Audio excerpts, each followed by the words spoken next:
Hey guys, welcome to my channel. This is the first video that I've ever done, and I'm doing it so that I can read an article that I wrote that nobody will publish on Louis C.K.'s recent set at Governor's Comedy Club on December 16th.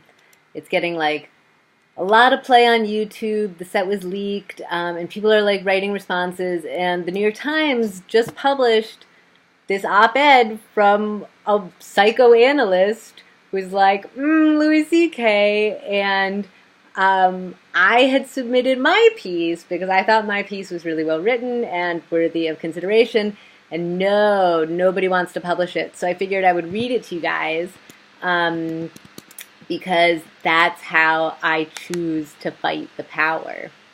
So my name is Jessie Longman, by the way, and this is the article I wrote. Okay.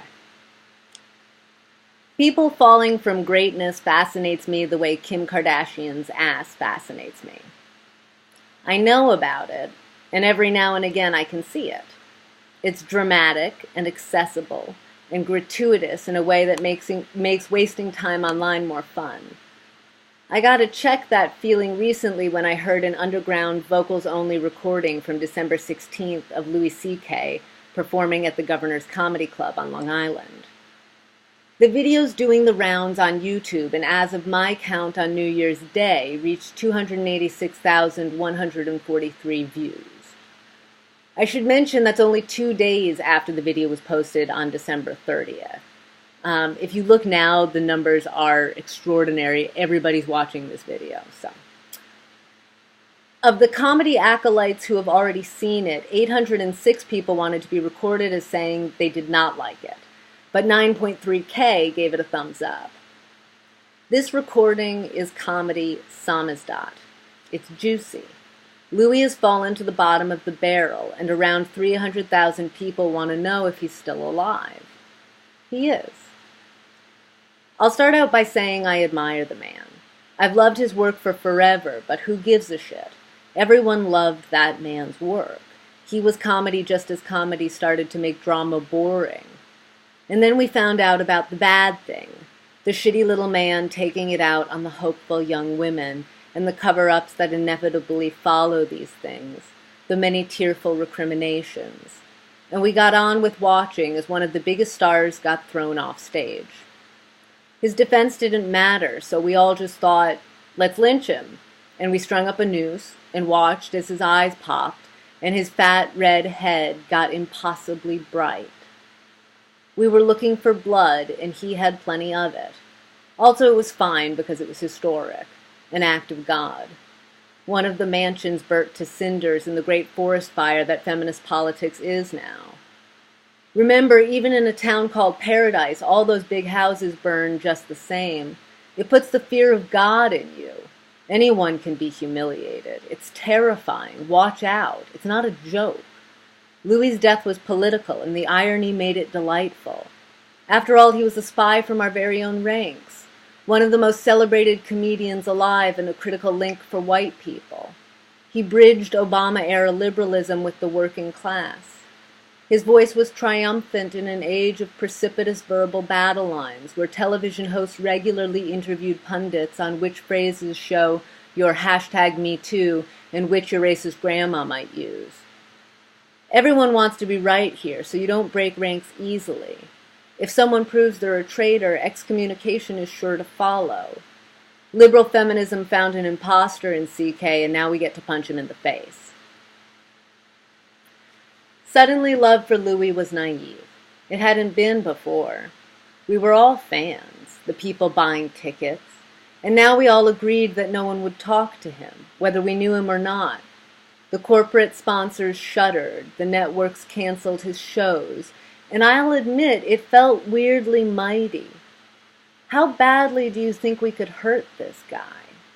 Everyone agreed it's all right.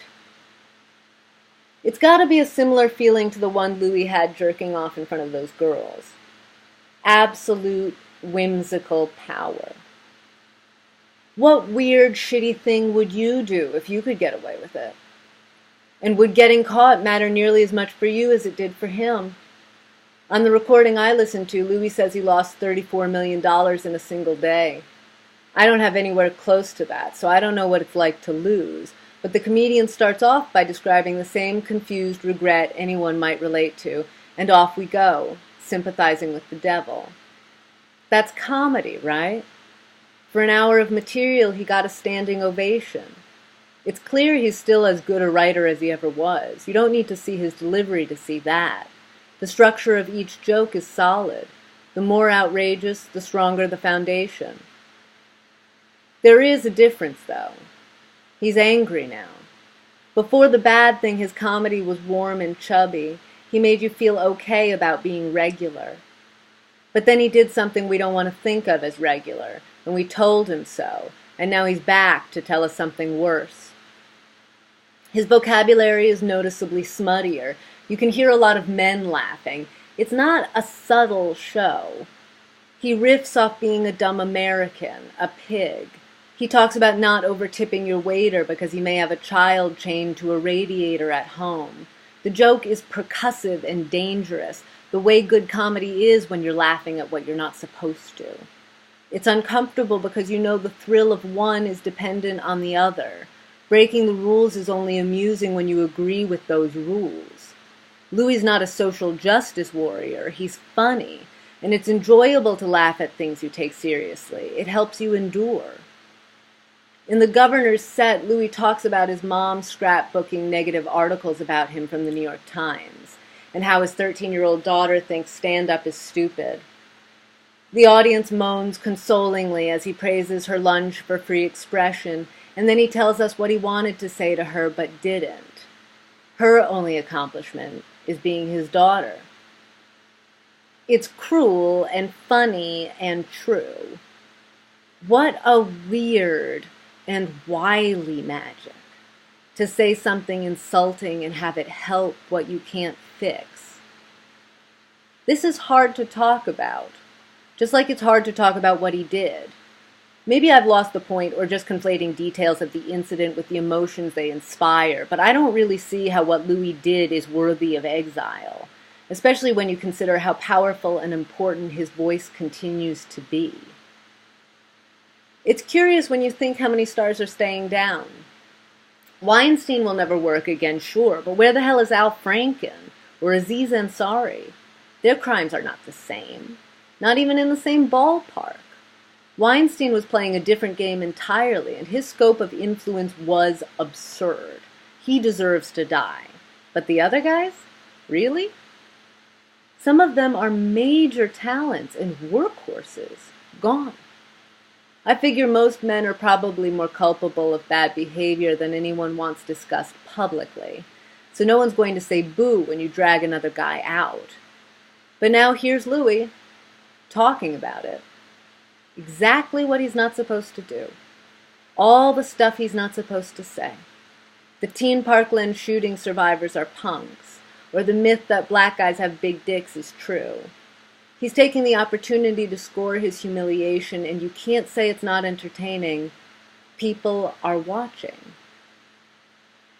There's a scene in the TV show Louis when the comedian is on stage talking about his personal code of ethics. He says, I think you could kill a guy, and if you don't get caught, it's basically fine. It's not that Louis didn't think he'd get caught masturbating. He was getting caught. Clearly that was the sexual thrill of it. He just never considered the goodwill of his legions of fans would fail to protect him. He was so high, falling was inconceivable. He couldn't even see the ground. Well, he's found it now, so he's shouting. Some are asking, why doesn't Louis address the incident further? The bedroom scene, his motivation, something. In his Governor's set, he does talk about the times when you do something wrong, and finding out who your real friends are. Hilariously, they aren't the ones you'd have picked, and somehow the punchline is black people, and you're gagging because he makes sure it makes sense. In being intellectually offensive, he manages to achieve a real-life poignancy. This is not the world we'd have designed if any of us had really thought about it, but pointing out its weird inaccuracies can often make you feel better, even laugh. The audience agrees. You can hear it on the tape. The guy recording the set that night is dying laughing. Deep belly laughs and exclamations to God. Toward the middle, he yells out, "I'm proud of you, Lou."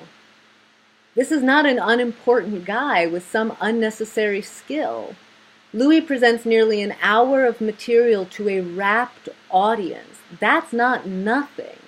Consider it. When did you last make someone laugh? When did you make someone do anything they couldn't control? So what am I saying here? Should geniuses really be treated any differently than the rest of us? Well, yes, I think they should, because in fact we already do. Treat them differently, that is. By definition, they are different, better. They do things we can't do, or at least don't do as well. It may make their ethical responsibility greater, but it doesn't alter their proclivities. Disappointing, but true. Which is why punishment is not just appropriate, it's necessary. Tyrannical power is bred from unchecked liberty, and we don't need more dictators. But what kind of punishment is appropriate? For how long? Is genius a mitigating factor? These are difficult questions. Civilizations have warred over these questions and households riven in their wake, but it's basic to discipline. How do you deal with someone you depend on when they do something wrong? These ideas are not only emotional but practical. Traditionally, we leave it to experts to tell us what we ought to think, and nod because it's reasonable, and try to remember what they said in case anybody asks. But really, we all have other things to do, so we just agree and get on with our day. Head down, follow the crowd. Early cultural arbitration on Louis' return to comedy is mixed. A lot of the critics want him to stay the hell out, but fans seem to be quietly mounting their resistance in sheer numbers. People want to see a body emerge from the wreckage. At his banishment early last year, I decided to mourn Louis in secret, like a religion under threat. Pull up my collar and affirm the fact that I already knew men were assholes, so why am I even surprised? He was gone, and fair enough. Let's bring in some new cultural kingmakers. Who else is out there? Turns out that kind of talent doesn't come easy. In the time Louis's been underground, no one has replaced him. If he's at the top of the heap, it's not because he was pushing others down. His talent created an industry around him. He may have abused some in the business, but he also helped create that business. Does that not also deserve our respect? How important is it anyway to say what you're not supposed to? What does it do for us to hear it said? Americans are big on free speech, the way we're big on guns, porn, and drugs. We're a nation of eager consumers, and one of the products we crave is public speaking. So Louis goes out there and talks about what we're afraid to even think, and he doesn't do so without skill. That sort of courage is athletic, almost sexual. It made him a star. At one point, Louis gives an eloquent disquisition on the meaning, use, abuse, and consequent restriction of the word retard. This is contested territory and not at all some sort of cakewalk, no matter how long you've been a comedian. People do not like this word. Oddly enough, and a bit of a side note, there are branches of the so-called dirtbag left who are contesting the restrictions on this word too. See podcast Red Scare. That said, the case is not settled. George Carlin may have made history listing all the words the mainstream media will not broadcast, but no one wants to protect the bully who uses them just to offend innocents. Retard is one of those words that illuminates our current cultural fault lines, distinguishing the woke, the better-thans. What could you possibly need from that word that you couldn't say another way? It turns out a lot. Louis goes through it meticulously, landing a triple axel on top of a spin. Just when you think he may die, he makes you think. Retarded people aren't the point at all. We don't even include them in our lives. Why is comedy so popular? What does it depend on? And where do we find it? Louis's recent revival was at a hole in the wall whose owner pleads the fifth on giving Louis a platform, telling The Hollywood Reporter, "I don't feel there's a clear standard out there in the world of why someone doesn't have an audience." I do. It's called talent, and Louis's got it. He's so relatable. Trying not to laugh feels like an unfair fight. He's funny. How can you discuss the merits of the joke while you're laughing? It's a problem because what he did was clearly shitty. We all know that. He knows that. But it doesn't somehow make him unfunny or even irrelevant. I still want to hear what he has to say. Especially now that he's been cast so low, it makes his comedy more urgent. After all, it's fun to do something you're not supposed to. It's part of the fun of comedy. You laugh because whatever is happening isn't happening to you. In other circumstances, you'd be crying. Your laughter is instinctive, heretical. Look at that asshole. Jesus, I'm glad it's not me. You think to yourself, safely seated. As I'm writing this, a mother at the pizza place where I'm sitting apologizes to her daughter for laughing at one of her impressions. I'm sorry, she says. I didn't mean to laugh at you. It's a reflex, something we can't help, a lot like love or simple recognition. If laughter is honest, it isn't done on purpose. There's another big problem here, and it has to do with how we treat criminals. Pretending they're essentially rotten and best cast aside. It's also why that joke at the top about how black people are the only friends you'll have after you've done something wrong is so funny. Not because it's not nice, but because it's true. Black people are more familiar with cultural shade in criminal proceedings. They know what it's like to be punished. Make no mistake, social exile is a big deal, and surviving it is hard. Aziz Ansari is gone. Kevin Spacey's repeated excursions into social media viral videos are just creepy. Not even Woody Allen has managed to make another movie, and we're still trying to make a piñata out of him for the kids. What the hell is Louis doing now if not pulling a straight-up Bill Clinton? He won't stay down. This is old school, and in the age of Trump it just may work. After all, we need a more complicated politics if we're going to understand our party going forward. What it takes to redescribe a united experience. It's not easy to live together. Loving Louis C.K. now feels like loving your shithead husband. You still sort of have to if you still depend on him. It's not an uncommon problem, and it's at the heart of the feminist struggle. Is the possibility of my life more or less important than its quality? It's at the heart of any struggle for decency, speaking truth to power. It's also at the heart of comedy. The fact that many of us stay in bad relationships because it's all we're being offered. It's all we have. It turns out even assholes are necessary. The question is whether being an asshole is obligatory or maybe even helpful. Perish the thought. It gets weedy here. True humility can feel intolerable. No one wants to be the butt of the joke everyone else is laughing at. So just how strong do you have to be to go from the bottom to the top, then back to the bottom, and try to rise again? Pretty fucking strong. In fact, I don't think it's at all an ordinary thing to do. It's not normal. It's not what we expect. But then again, neither is a good joke. Okay, so that's my article that I wrote. And let me know if you like it, if you hate it, if you disagree, why, wherefore, how come, all of the good questions. I'm going to try and get it to be posted up online someplace because I don't think it's poorly written. But I'll send it to you if you want me to. So, leave your name and email and I'll just, send that shit out. Have a great day. Don't go in and fall for censorship, fight the power. I still think Louis C.K. is really funny. So, I've been Jessie Longman. You've been great. Thanks.